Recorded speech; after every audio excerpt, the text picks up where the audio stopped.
Good evening, everybody, and welcome to RAMP, Real Access Motivates Progress, live Wednesday night podcast. We are so excited to have you back with us tonight, and we are going to be talking to individuals from the Statewide Independent Living Council tonight. Welcome, everybody, and thank you for joining our show. Thank you. Thank you. Hello. Thank you. I want to get right into it tonight, and I want to start with having you each introduce yourself and tell us a little bit about who you are and how you're involved with Silk. Let's start with you, James. Hi, my name is James Liffak. I am the current chair of the Statewide Independent Living Council, and that's my role here. And let me turn it over to the others. Hi, everyone. I'm Christina. Christina Batista. Sorry about that. Hi, it's Christina Batista. I am the co-chair of the Statewide Independent Living Council, and I have been involved with Silk for many, many years now. And I also have a disability, which is arthrogryposis multiplex congenita, and it's a very, very fancy word for just meaning hooked or curved joints. And the other roles I also serve are, I am the Supported Employment Coordinator at Skills for Rhode Island's Future. So I wear many hats. Turn it over to you, Mike. And Michael? Thanks. Hi, Michael Matrasher. I am an advocate for the disability world. I battle with MS and have been battling with MS for 22 years now. I am also a 30-year veteran of the Providence Police Department, active. And I sit on a number of different boards, such as the Rhode Island Developmental Disability Council, the Rhode Island Assistive Technology Council, the MS Dream Center of Rhode Island, Accessible Rhode Island, Open Doors Rhode Island, Ocean State Independent Living, and the Silk Board, as well as OSTIC Trauma Informed Care Community. So I do multiple things, and I keep myself pretty busy. Well, I would like to also say that the two of you also sit on the RAMP board for Real Access Motivates Progress. So that's a very important board that you both sit on. James, why don't you tell us a little bit about your disability, because we kind of missed that. Certainly. I was born with a hearing loss. I used hearing aids up until I was 35 years old. And then pretty much overnight, I lost what little hearing that I had, so that I was no longer benefiting from hearing aids.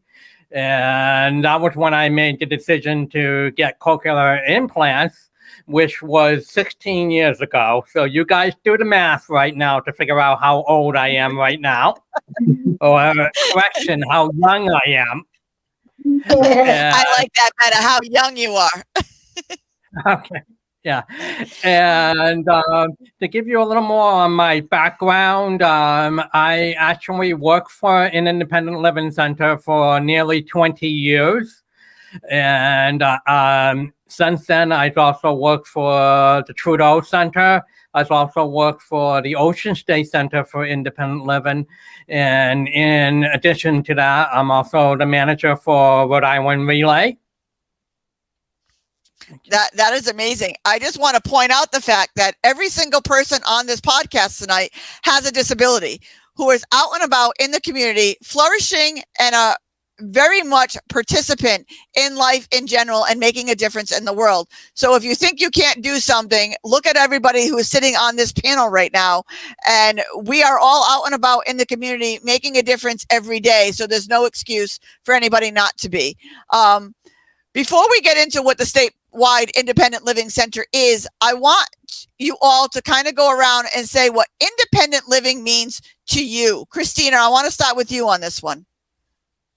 Sure. So independent living means different things to different people. For myself, it means participating in the community, having a full-time job, being just truly involved in the community and just doing all the things that I want to do. So being involved with lots of different boards, having friends, and just doing what I want to do as much as I can independently. So again, I think it just means different things to different people. Michael? Yeah, back in 2004, when I hopped in a wheelchair for the first time, was when I really realized what independence really was. And I didn't realize it until probably 2009 when I finally came to terms with the fact that, yeah, I'm using a wheelchair, and how accessible is a wheelchair? How independent can I live? And here it is, X amount of years later. I've learned to live quite independently. I live alone. I work alone. I travel alone, and so I do a lot of things independently. So it's gratifying. It gives you it gives you worth to be in the community and being able to do what you want to do when you want to do it. So being living independently is important. And Michael, just because you're in the same situation as me, being in a wheelchair, give us a little bit of idea of how accessible or inaccessible the state is. Like, why is it so important for us to advocate for accessibility? Well, like I said, I started riding a chair in 2004. Here we are, 2021, and I have noticed great progress with accessibility. More and more people are using accessible equipment to travel the state. And I think now that more and more people are using wheelchairs and things, it's making the state leaders understand that we all need to be accessible. And the more and more you look around the state, you just travel around, you see construction going on, you'll see curb cuts being put in, you'll see doors being openers. So, people are starting to see all the hard work that we all have been doing for a number of years. Well, that's great. James, what does independent living mean to you? To me, when you say independent living, that makes me feel like I have the power to make the decisions on how I'm going to do things to gain my own independence. To give you an example, a while back, I took a college class and I was trying to arrange for a live captioner in that class so I would be able to follow along in that class and fully participate in that class. That was my decision. That's what I wanted. But the expert at it, I'm not going to name the college on purpose, but the expert in the disability center there said, no, you need to have a sign language interpreter because that person will be in the room with you, whereas the live captioner was going to be something that was remote, where there'd be a microphone set up. And I hope I don't sound too harsh here, but who is this person to decide for me how I'm going to participate in this class? This person doesn't know me. While I do know sign language, it is not my first language. And this was a pretty tough class. So I wanted the information presented to me in a way that was my first language. So using that example, to me, independent living means I decide how I'm going to overcome a barrier that's been placed in front of me. Yeah. I so agree with you on that, because nothing for us without us, and people think that they have the best of intentions. No one is maliciously inaccessible. I truly believe that in my heart. I'm sure there's some people out there, but I truly believe that no one's maliciously inaccessible, and they do try their best. They just need to ask us and need to talk with us to know what the best course of action, because, you using your device compared to having somebody in the room just makes you stand out all that much more. And that may be not something you want to do. So people need to listen. So that's why we have something like the Silk Independent Living Council.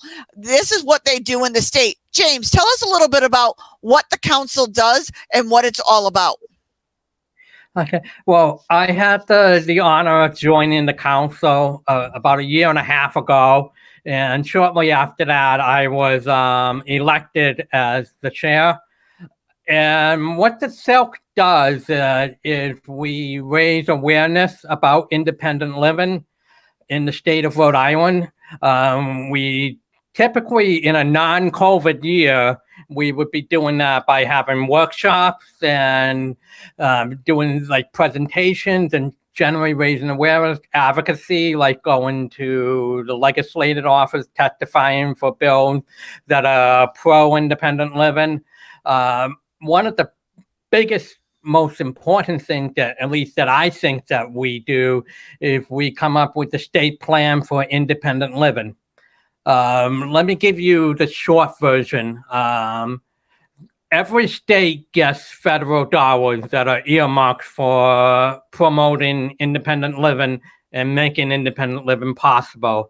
They are a primary funder for independent living centers in each state, but it's not a case where the federal dollars are just handed over to the independent living center and says, you have fun with it.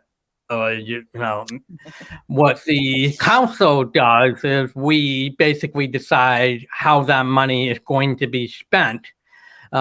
Christina, I believe you were part of the board that wrote up the most recent plan. And what we did is we went through it and we said, this is what we want to do. And before we started this meeting, I took a quick look at this plan just so I could refresh my brain. And one of the things was that, like, one of the goals in there is 50 additional Rhode Islanders who did not have access to transportation. Well, 50 Rhode Islanders with disabilities who did not have access to transportation will have access to transportation by a certain point in time. So we come up with all the goals and all of that. But then the independent living centers, like, for example, well, only OSO in this case in Rhode Island does a lot of the heavy lifting. And they're the ones that put much of the plan into action. Okay. So that's basically the short version of what we do. Any questions? No, I mean, that's great. Christina, tell us a little bit about what it was like sitting on that board, coming up with this plan for the independent living. So, it's always intense because we want to make sure we're coming at every different angle possible. As an individual with a disability, you really want to make sure you're tackling transportation, housing, employment, anything that's going to relate to every other person that doesn't have a disability. So working around the table, it's pretty intense.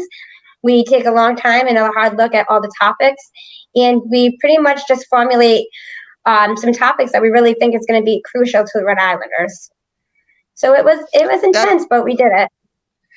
Yeah, I just want to point out the fact, and I know, Christina, because we are friends, that you won't mind me pointing this out, but me and Michael are in a wheelchair. We have a visible machinery that we utilize to get out. Somebody like you who has AMC with your arms in a fixed position, but you walk around. But tell everybody what it's like for you to try to do stairs, just so they can kind of understand that just because you can walk doesn't mean that you can do things and you don't need the ramps or the accessibility. I want to give you a little point of view on that. Sure, thank you. So I can walk independently without any assistance, but when it does come to stairs, it is one of the trickiest things for me to do. So sometimes if there are stairs to get into a building, I have to put my back against the building or the railing and kind of climb up sideways, which is really challenging and dangerous to point out as well. So I will a lot of times find all the ways I can get into a building that has a ramp. There are a lot of buildings that are inaccessible, unfortunately. And with ramp and other organizations, I really love to see that the abilities become more accessible. Even to touch upon that a little bit more, even when you walk in a building, my disability also affects my hands.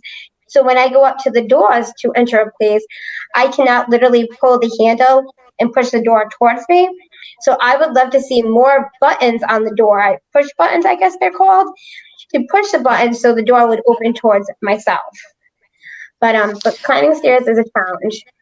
Yeah, but it's just a testament to say that for most people who didn't know that you're walking around, but you still can't do stairs. So this isn't just for people in wheelchairs that we're asking for ramps. This is for people with walkers, knee scooters that just had a surgery or a hip surgery, or mothers with baby carriages would be a lot safer, or an elderly person who utilize a walker. Don't you think it'd be a lot easier for them to utilize that walker up a ramp than it would be, or the liability that you're opening yourself up to them trying to maneuver their age, their assistant device, and the stairs?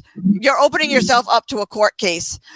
Michael, can you attest to some of the different disabilities that you see out there? Because I know you're on the DD Council. So what other kind of assistance could people be aware of to know out there? Other kind of assistance could, right now, being in law enforcement, Tina, we're trying to come up with a formula to identify these types of issues as an officer is responding to the location. So when they get to the location, if it's MIH, mental illness issues, if it's whatever it may be, that the officer can identify with the subject in question rapidly, so nobody's in danger, so to speak, because the unknown is what the problem is. You're responding to a call, and so we were trying to come up with some type of program where we would put a sticker or something in the CAD system where it would identify with the officers responding to certain locations to let them know what they're up against. And I don't know if that answers your questions, but but it's hard to identify and pick certain things out because some people don't like the other people to know that they're handicapped, or they don't want their issue being notarized, so to speak. So some people get offended. Luckily, us here on the group, we don't. We're advocates. We advocate for the disability world. Some people elect not to be involved and not to share their thoughts. So we're trying to play that balancing act when it comes to the public, police, society. I truly agree with you on that. And like I said, you make a valid point. Some people don't want to be openly with their disability or their mental status. The problem is there's certain areas where you kind of have to be disclosed. So we're coming up with ways, and that's something that this Silk does, is come up with ways to make sure that everybody is covered. James, what are some accommodations that you need with your hearing loss that you look for out in the community? Well, me personally, the biggest accommodation that I need is for people to look at me and speak clearly in the social settings. And depending on professional settings, it can vary. Sometimes all I need is some captioning. Sometimes I will use an FM system, and an FM system is basically a microphone that will transmit wirelessly to my cochlear implant. So if somebody is sitting across the table, it creates the effect that that person is actually sitting right next to me. People who have seen me on other boards know that I am very strict with only one person speaks at a time. I think, Christine, you've seen me do what I like to refer to as firm but not aggressive advocacy, where I will just say, hey, everybody, please, one at a time. What you have to say is important to me. I want to hear and understand it, but I cannot understand it if you all say it at once. Right. And in some circumstances, I will ask for a sign language interpreter if I'm expecting a particularly chaotic situation or really intense training where I'll be moving from place to place a lot, and you can have an interpreter that can go with you from place to place. I find that's easier sometimes. Right. But I also, when I talk about accommodation, both for myself, I always think it's important for me to mention that one size does not fit all. Like, so let's say you're a vendor that just gave me an accommodation. don't assume that the next deaf person or the next hard of hearing person is going to need the exact same accommodation. Okay. Right. Okay. Well, I mean, that's like me and Michael. We're both in a wheelchair, but we have different accommodations. We have different abilities. We can do different things. So just because we're both in a wheelchair doesn't mean we have the same ability or the same dexterity to do different things. But James, I just want you to touch on one more thing. How are you doing this show tonight? I want people to know that how this show is accessible to you. Okay, thank you. Well, I'm listening to you, and I'm getting, I would estimate about maybe 75% by hearing you through my cochlear implants. But I also have a program called Otter open on my computer, which is basically a live transcription service. And that's what I'm reading. Like when I feel like I'm missing some information, I'm looking at that reading, that transcript. That's great. And Silk helps out with all of these things, correct? Yes. James, one other thing that since we're talking about technology. Go ahead, Michael. I'm sorry. Speaking of Jake, technology, my technology just started messing up. Okay. Tina, I think your question was how has the Silk helped out with the technology? Yes. Okay. Well, when we have a Silk meeting, we have a court reporter, and we have been doing that remotely, and the captions are showing up in a different browser. And in addition, we also have a sign language interpreter that participates in the meeting. Excuse me, correction. Okay. Interpreters don't participate in the meeting. They only interpret what is said. And as far as technology, part of the plan is in the Part B funding as part of the statewide independent living plan. And sometimes people can get those through the Ocean State Center for Independent Living. Okay, great. Michael, you can finish what you were saying. Yeah, no, I was speaking on the topic of technology, and James knows this firsthand. With the ATAP, Office of Rehabilitative Services, and ATAP, Denise Carlson and Melanie Spadella, they do some great work down there with technology as far as technology for the hard of hearing to use technology and ways to communicate with the public. And also Tech Access is another great organization that does great work with technology to get the word out there and on how people can communicate that don't have all the tools. But I just wanted to throw them two names out there, the ATAP program and their partners, and Tech Access, two great organizations for technology. Yeah, that's great. What are some of the things that the Silk is looking for right now? I know that they need new members. How can people get involved? James, do you want to handle this one, or Christina? Sure, I'll start, and then Christina can correct any mistakes that I make.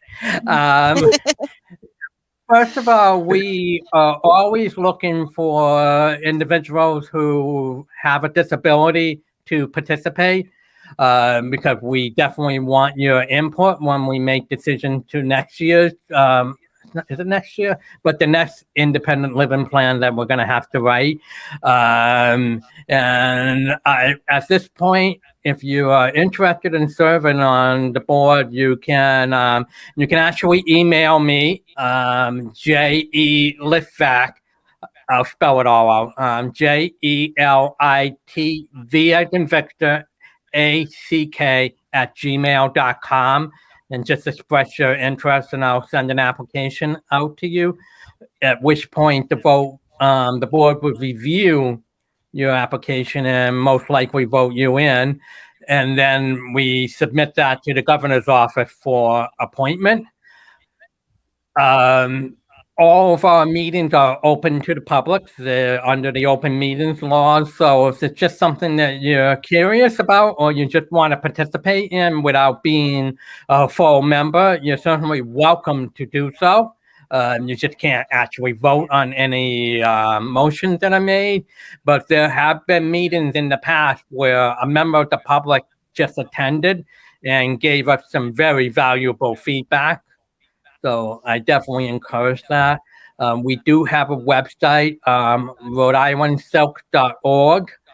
And okay. Christina, do you have anything to add? Yeah, that website is RISILC.org. It's not Rhode Island spelled out. It's RISILC.org.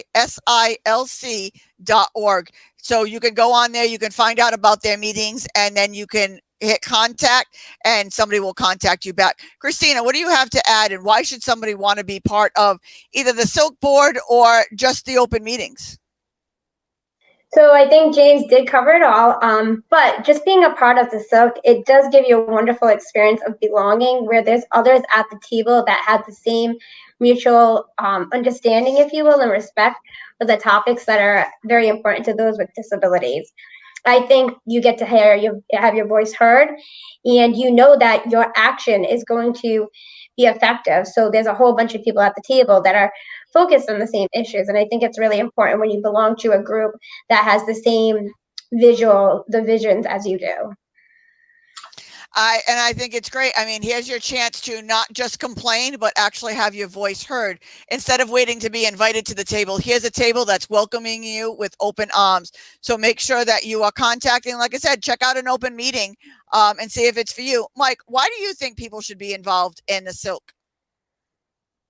Well, I mean, because like Christina said, and Will said, it opens doors for other people.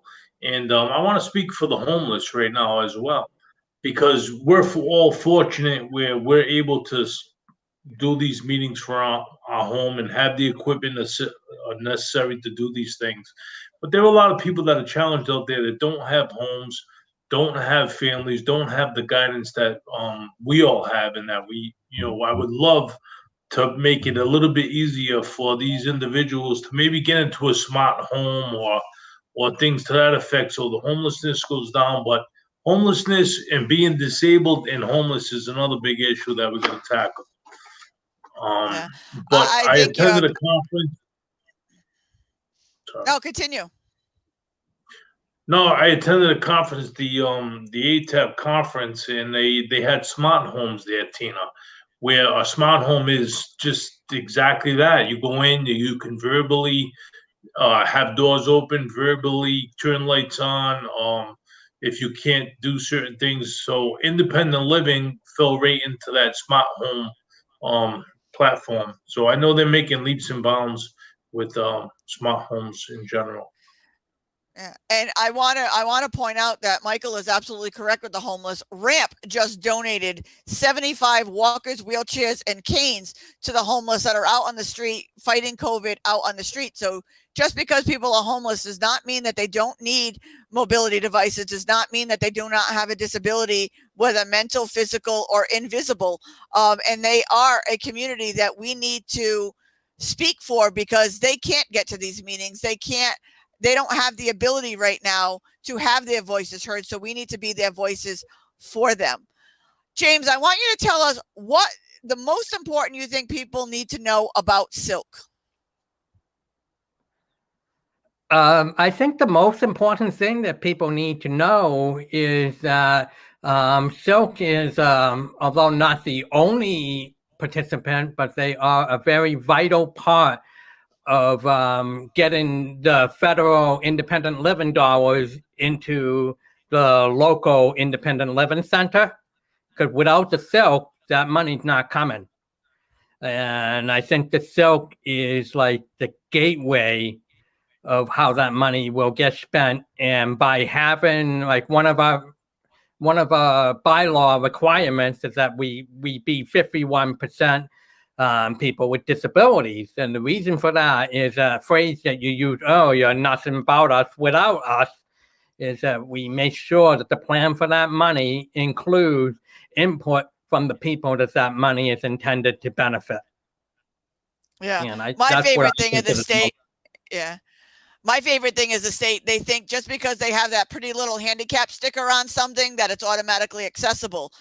There are more times I've seen that sticker and I can't get in, I can't utilize anything, I can't do anything. So that sticker doesn't make anything accessible other than the fact that you're getting by the laws. So the only way that you're going to know if you're fully accessible is to invite somebody like us down and really tour your facility, and we can give you pointers how to become or how to fix the things that you need to do to actually be accessible. Christina, what do you think the most important thing or takeaway from Silk that you'd like everybody to know? So personally, for myself, being involved with this group, I've made a lot of different friendships, to be quite honest with you. I think one of the takeaways from just being part of this is you really do get to have your voice heard. Like James mentioned, we can go to the State House, we can talk about the different laws that we are very passionate about. But I truly just feel that belonging to this group, you have a feeling like no other. You feel like your voice is really going to be heard. So if for nothing else, you meet a lot of great people in the state of Rhode Island, which is so small, where you can do a lot of networking and just meeting others that, that are passionate about the same things you are. Yeah, I agree with you. We are stronger together and we all need to work together because we can't do anything without each other, because my disability is different from yours or Michael's or James. So we all need to work together and find out what works for the middle of all of us and make it happen. And there are other disabilities out there outside of ours. Michael, what is the most important thing you want people to know? Is that we're out here. We're out here battling for every person that has a disability. Share the message. Share your thoughts on this. It's so gratifying when you sit in a meeting at OSL. I use OSL as an example, but there's many, many more, where you hear these gratifying stories of people that we've helped, where putting a door opener in, having a handicap ramp installed. We made a connection on how to get into an establishment with other organizations. So it's just keep sharing the message, keep the wheel rolling, and hopefully years down the line we'll be able to help more and more people. Yeah. The one thing we want everybody to know, I think, is that we're not here to make businesses go broke or go out of business to become ADA compliant. We're not here to, ruin we're here to add to it. You are accessible, you are inclusive, you're letting more people in. It's only going to add to your bottom line. So we're basically fighting to give you our money. So why wouldn't anybody want to at least have the conversation to open a door, start the process of becoming ADA compliant, and maybe do one thing a year once you can realize how many more people that you can let in to live a full life, to be out with their friends and family and get out there. We're fighting to give you our money. What business does not need more money right now? We are 35% of the population in Rhode Island right now that uses a mobility device that needs the access to get in, not counting everybody else that has a disability. Who does not want at least 35% extra to their bottom line just by letting more people in? That's what we're talking about. That's what independent living is. We're not fighting to stand out. We're fighting to fit in. We're fighting to be part of everybody else and just blend in, where we don't need people picking us up or moving us or making a big scene because we're coming in. We don't want that show. The whole point of Silk is so we can blend in, we can make businesses thrive, we can make outdoor spaces thrive, we can give people a full sense of community and full extensive lives.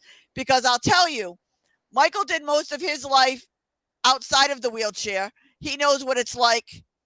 I know what it's like. I only ended up in a wheelchair 7 years ago. In 10 minutes flat, my world changed. That could happen to anybody, whether it's you or a loved one. Help us open doors so everybody lives a full and inclusive life. Anybody want to add to that? I want to say that I agree with you 100%. And I actually think I can also give an example that backs up what you say. We just want to be included and we don't want to cost you money. We want to give you money. I'll give you an example. Last night, there was an open caption screening of the movie A Quiet Place. Open caption means the captions are on the screen. and I went to check out the movie because I knew it was going to be open captioned. I paid for the movie ticket. That is the ticket that they would not have gotten money for if it wasn't an open caption movie. And on top of that, I paid an additional $5 for a box of snow cap that they would not have gotten if they did not have an open caption movie. And on top of that, I gave them another $5 for a small soda, which is a ridiculous amount of money for a soda. But they would not have gotten that money if they were not showing an open caption movie. So what you said, Tina, 100%, I agree with you. Right. And that means you can go with your friends and family. So not only are they getting your money and your $5 for your snow caps, but they're getting your friends' money or your family members' money, and you're being more inclusive. So it's just helping out your bottom line. Christina, what do you want to add? I know you have something to add. I always have something to add, Tina. Two things, actually. The first thing is Rhode Island's so small. You often hear that everybody knows everybody in the state of Rhode Island. The sad part is Rhode Island being so small, people don't know about the wonderful resources we have here in Rhode Island. So it's for individuals that have disabilities, people that are older, all different resources we have. Unfortunately, we just don't know enough about the different resources. I was born with my disability, so at a very young age, I was very lucky to know about the different resources. But a lot of my friends, as I got older, I didn't realize that they didn't know about certain things, and I was quite taken back by that.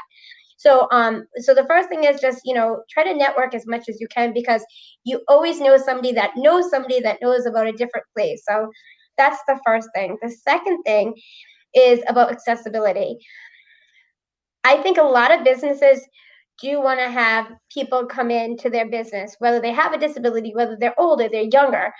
I think a lot of business owners don't realize that it doesn't cost a lot for some of the accommodations that can be made. So, for example, if there's a step going into the business, they can rent a portable ramp if that's a feasible cost. Or, there's just minor little things that people can do. So with ramp, I know you're always willing and wanting to help. So I think you're a great resource. So thank you for that.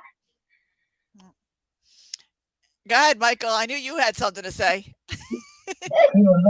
You made a comment a while back, I recall, when COVID first set in, how now people know how we feel when you're living inclusive.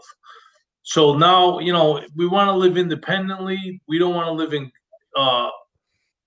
isolated. So this is, and I applaud you, Tina, for always keeping the wheel going. I always use the wheel because that's what I do.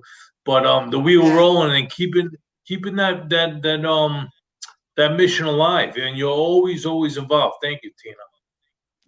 Yeah, it's so true. I think during COVID, when everybody couldn't go out to their favorite restaurant or couldn't see their family or couldn't participate in certain things, you just saw what the disability community lives with on a daily basis.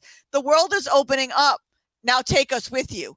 You didn't like living like that. You didn't like being stuck in your home. You didn't like missing out. We don't like it either. We have lives. We want to go out dancing. We want to go out and have a drink with our friends. We want to go out to restaurants. We don't live 9 to 5 just to go to the doctors like most people think. We have lives. At 5 o'clock, my legs don't suddenly decide to work and I become able-bodied. I'm still disabled after hours. We still need accessibility. I want to go to the dance clubs. I want to go for a drink. I want to go out with my friends. I want to go to the festivals. But we can't if we can't get in. And accessibility is so fixable.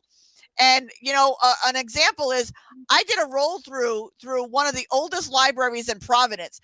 And they said to me straight off the bat, you're going to cost us over $50,000 to be 100% ADA compliant. They spent less than $1,000. Are they fully ADA compliant? No. But can I get to every room in that building? Absolutely. And that's what we want. Would it be great for everybody to be fully ADA compliant? Yes, that's the goal. But we're not expecting that overnight. As long as we can roll through and we can get to all the rooms and we can participate on our own without bringing a plethora of people with us, that is what we want. And that is the goal. And that is what we need. And that doesn't cost you a lot of money. You could reach out to any one of us to come down and assess your place and help you find affordable ways to becoming accessible. And that's what the Silk does. That is what the disabled community does. We want to work with you. We want to help you get past the unknown, get past the fear of the money, and make it accessible so everybody can be involved. We're getting near toward the end of the hour. I want to make sure, James, give us the website one more time and how they can contact you if they want to become a member of Silk. Okay, sure. The website is risilc.org, and you can contact me at my email. It's Gmail, and spell out my name, JELITVACK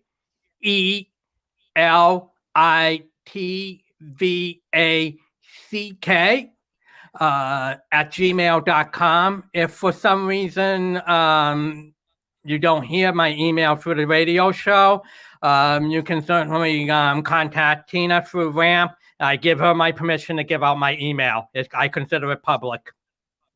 Yeah, so if anybody has a way, or they misspelled, or they bounce back, reach out to me and I will put you in contact with any one of these amazing advocates alongside me.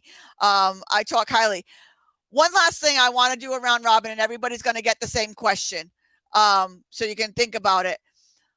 Tell everybody what you think the most important thing about the disabled community that you want the public to know. Here is your 3 minutes of fame each to tell everybody what you want them to know about the disabled community that they may not know. Christina, I'm going to start with you.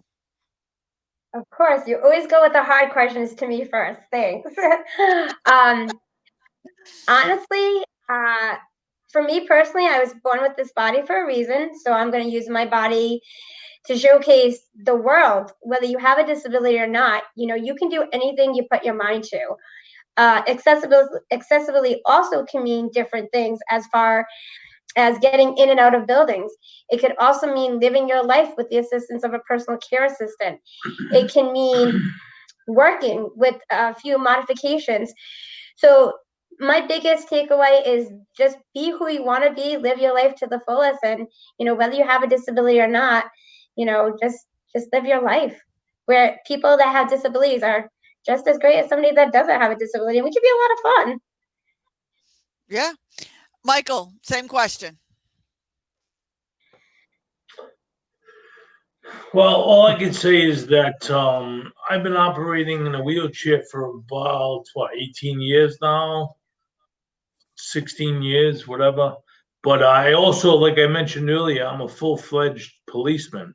So I've been able to do a lot of different things in a wheelchair as a person with a disability and act as a law enforcement officer for the city of Providence. I've been blessed to be able to do that, and they're letting me share that knowledge as to how we can do it. So, I just tried to be active, be positive. You never know who you're talking to. The person could be disabled. Doesn't mean they're not a astronaut or a doctor or a policeman or a James or a Christina or a Tina. So, don't categorize individuals as to who you think they are when we're all striving for the same cause, to live life, like Christina said. Yeah. James, same question. Okay, I think the most important thing when it comes to thinking about disability is it's not so much the disability that's the burden or the barrier. It's a society that was literally built from the ground up, assuming that everybody had the exact same abilities. For example, I was talking about movies. When they designed movie theaters, they assumed that everybody would be able to hear them. That's where the disability is, in the fact that the theater was built without built-in mechanism for captions in the first place. Somebody that uses a wheelchair, when they approach a building that has nothing but steps, they don't have the disability. The building does not have the ability to let them in. That's my take. Yeah, I agree with you. Don't judge us until you know us. Don't discount us, because I'll tell you, anybody who's ever told me I can't do something, my famous line to them is, watch me. I will find a way. I will make it happen. I will do it because you told me I can't. And that's with people with invisible or visible disabilities. It does not matter. You don't judge somebody. If they're parked in a handicapped spot, you don't know what their disability is. You don't know what's wrong with them. You cannot judge them. Until you walk in their shoes, you cannot judge anybody. So just be open-minded, change your perspective, and listen to other people, because I'll tell you, your best friend could be one of us, because I'll tell you, we're cool people and we're fun to hang out with. So we could be your next best friend. Don't judge us because of the way we get around, we hear things, we don't hear things, we do things. And learn from us, be part of us, because you know what? Tomorrow you could be us. You could be in a situation like we're in, and we're going to pave the way for you. So just be kind to us now and bring us in. I also want to talk that you guys are all a official red bag carrier, ramp red bag carrier, carrying all of your medical equipment, all your medical information on you at all times. That's non-tech based. So if anybody wants to be a red bag carrier, this is a global initiative that started right here in Little Rhode Island. Just go to our website, www.rampisinclusion.com. Click on it and grab a bag. But the most important thing I want to tell you about these red bags, it does not have to be a ramp red bag. It just has to be a red bag. This is what we advocate for. This is what EMTs, policemen, and firemen are looking for, is a red bag with a little card with all of your medical information. We have it on our website of what information and what things you should keep in your red bag. So it does not need to be our red bag. It just needs to be a red bag that you carry with you at all times. I want to thank you all for all of your insight tonight, for being such amazing guests on this show tonight, and really opening the eyes of the public, because that is the most important thing out there. So thank you all so much. Does anybody have any final thoughts, that something that they want to share that they didn't get a chance to share? I just would like to say thank you very much for having us. It was fun. Oh, thank you. Christina? I want to echo the same sentiment. Tina, you're a wonderful person. I love what you do. I love your drive and your passion. And I just want to really say that, this world is a great place with all sorts of abilities. So just embrace everybody and just be kind to one another. Yeah. Michael? I was just down in Newport last week for a wedding, and it's absolutely beautiful, and there's no reason why it can't be accessible for all. So thank you for what you do, Tina, and RAMP, ARI, Accessible RI. We're all doing good work. Thank you. Yeah. And that's it. As much as they're tooting my horn right now, and I appreciate my friends, we can't do this without each other. I can't do this without all of their organizations. They can't do this without our organization. We're in this together. It is one world, one life, and it's a very short blink of an eye that we're here. Let's make the most of everything we're here, and let's make sure that everybody is living a full and inclusive life. So thank you guys very much for being here. I want to just take a minute to make sure everybody knows to join us again next Wednesday night, where we will be talking to Casman Yarn, the Director of Veteran Affairs, next week. So same time, same channel, next Wednesday night at 7 o'clock. Thank you all for being here, being a part of this. And my final words always, don't just sit there, literally make a difference in this world, because one smile, one blink of an eye, you can change somebody's life. Thank you guys so much for being on the show tonight, and I'll see you all next week. Thank you. Thank you. Thank you.